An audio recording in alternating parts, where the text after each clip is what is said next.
We are finally all alone. 400. No, can't do 400. Your friend already said 350. Do you follow the guy with a gun or do you disobey him and just go the other way? I don't know.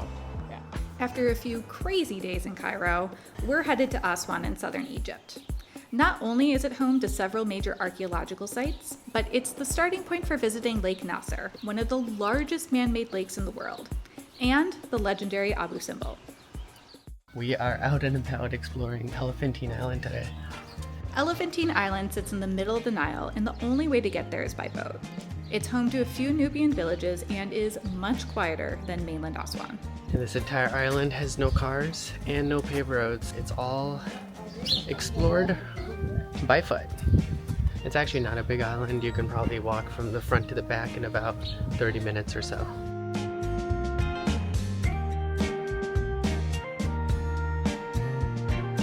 Oh, thank you. You're so nice. Can I touch you? Hi. The kids here are off school, so everybody's out playing today. Hello. Hello. Hello. Hi.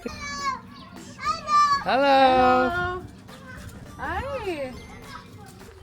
Kids are just the bag of tomatoes on the little guy. Well, you're not gonna get these views anywhere else. Check this out, we're walking right by the Nile.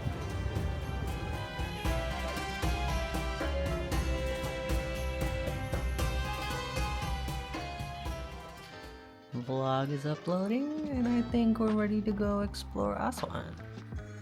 Today we're gonna see some of the sites local to Aswan, which includes the High Dam, the Filet Temple, and the unfinished Obelisk. So first some coffee, and then the three sites. TJIF, INF Makani. All right, coffee's done. We're out on the streets of Aswan trying to find our driver.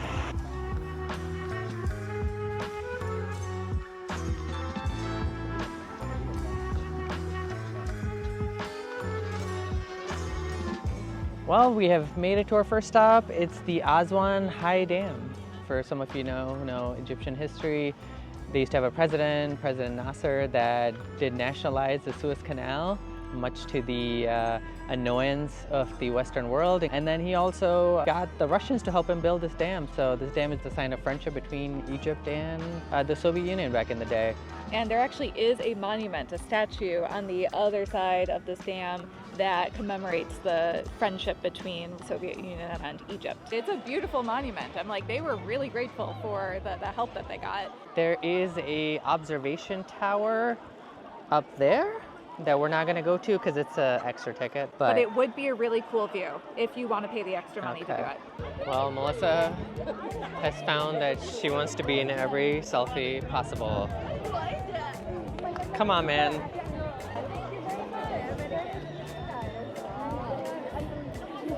You done?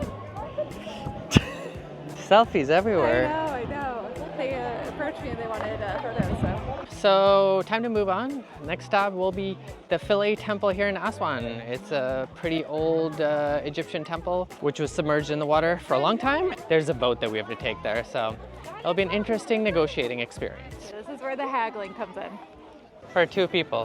What? How much for 2 people? He said 400. That's a lot. I was told by my driver it should be no more than 250. Let's go see if somebody else is willing to do it. 2. How much? Egyptian money in dollar? Yeah, Egyptian. How long is that? Maybe 1 hour? Yeah. How much? 250 each. Go No. How much? No problem. No. 200 total, 2 people. There's a system here. 250 go, 250 No, problem. see, that guy just told me 400. Now you're higher than that. No. How much? No problem. I said 200 for 2 people. No. Well, it looks like we're in the boat mafia section of this dock. How much? 400? No. 250. Oh, come on, man. But you have to give some discount. It's a 50 discount. 350, that's the price.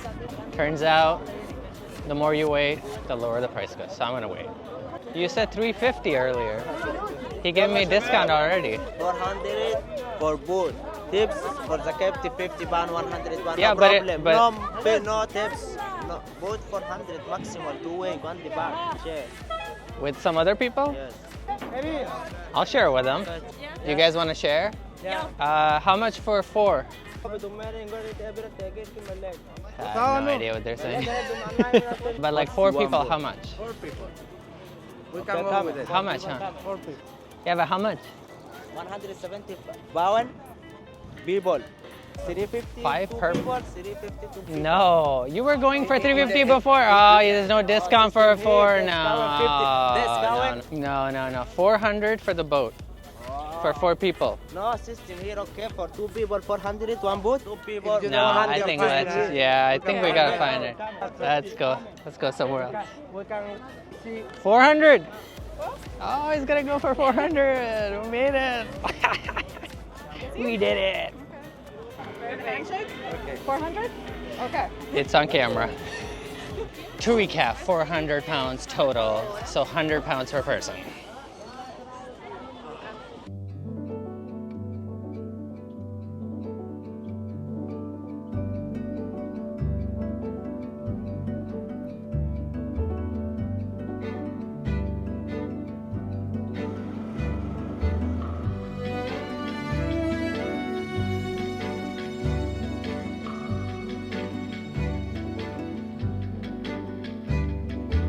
After that whole haggling debacle, we finally made it to Filet Temple.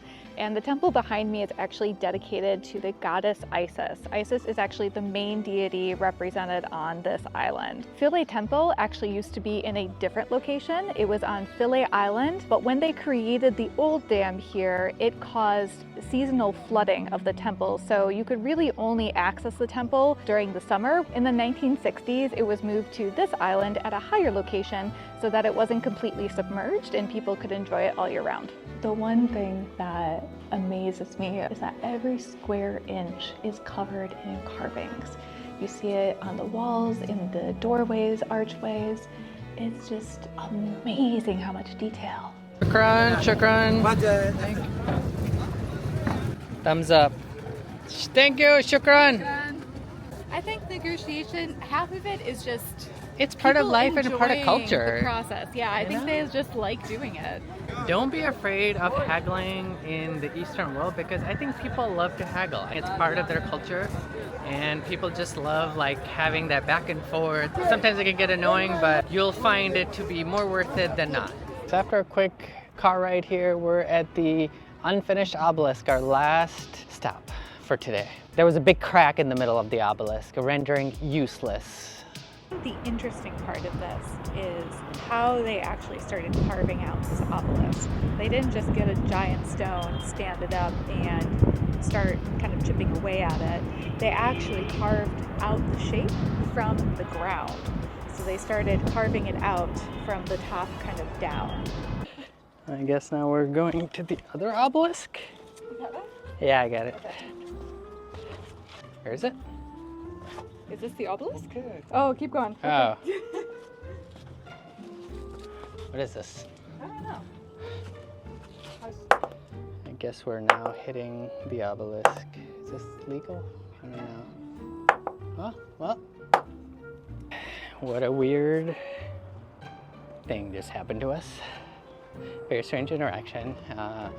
One of the security guards here was like, oh, I'll show you the second obelisk. I don't think there's a second obelisk, at least not officially. He just wanted a tip. We gave him the smallest possible, which he was like, oh, that's it? The official person who was supposed to be here for your security was asking for tips. But he did have a gun, so like, do you follow the guy with a gun or do you disobey him and just go the other way? I don't know. It is what it is. It is what it is. All right, I think that's it. That's it for today. Well, I found Melissa. She got us some coffee. Thanks, Melissa. You're welcome.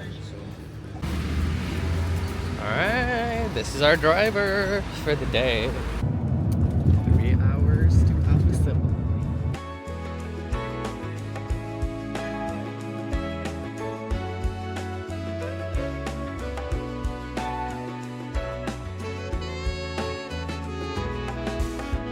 Coffee in the desert. Cheers. There you go. Cheers. Well, our driver just pulled over to the side of the road. This is literally the only cafe out here in the middle of the desert.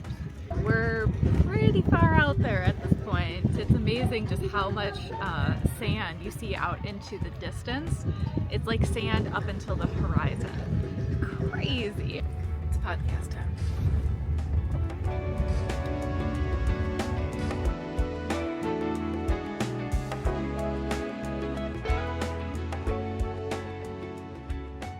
Welcome to Abu Simbel.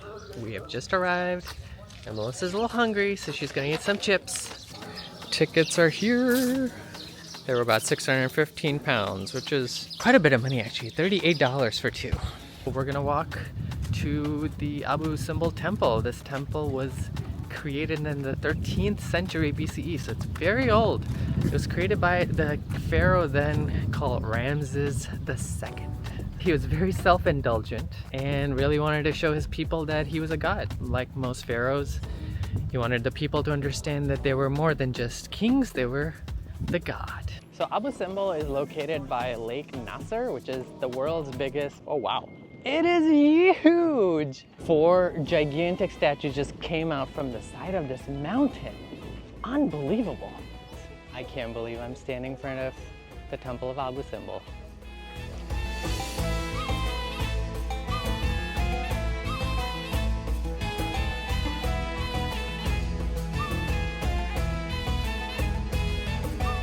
The 4 statues outside of Ramses II, they actually represent him at different ages. So on the far left, you'll see him at his youngest age, and on the far right, you actually see him at his oldest age. We're gonna go inside. Look at this.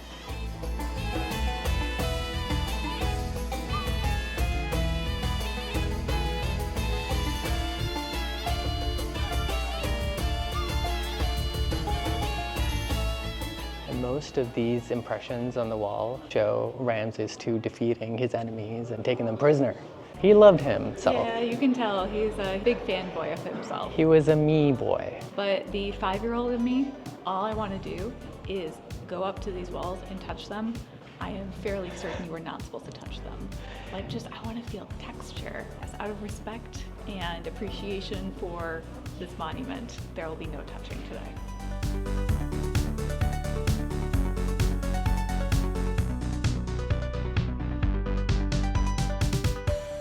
This is not 2 horses, this is actually 1 horse. And these legs here were carved so that it would show animation, the actual movement of the horse as it's galloping.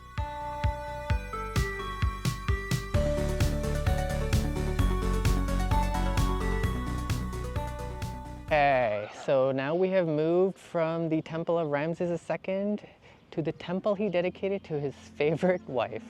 And I'm not kidding, he did have more than one wife. Her name was Nefertari. Right on the facade, you see multiple statues. They alternate between Ramses II and Nefertari.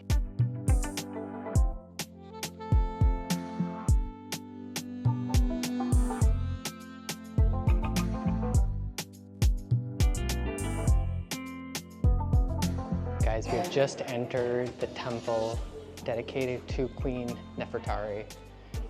It shows depictions of her in various forms. Generally, this temple is dedicated to the femininity of Nefertari. We finally did it. The moment. We have Queen Nefertari's temple all to ourselves. It's crazy because just like a few minutes ago, this was like packed with people, and now there might be one other person here. I can hear some feet shuffling, but otherwise But there's it's just nobody. us. Well, our time is sadly coming to an end here at Abu Simbel, and we have to make our way back to the car for a 3-hour ride back. 2 hours. We had 2 hours here. It just was not enough. Oh man. I wish we had a 3rd hour. We loved our time here. If you like this video, hit the subscribe button and like and share this video. I don't think we can really top this in the rest of our Egypt trip. Maybe not. Maybe we will. We'll see you in the next one. Bye. Bye, guys.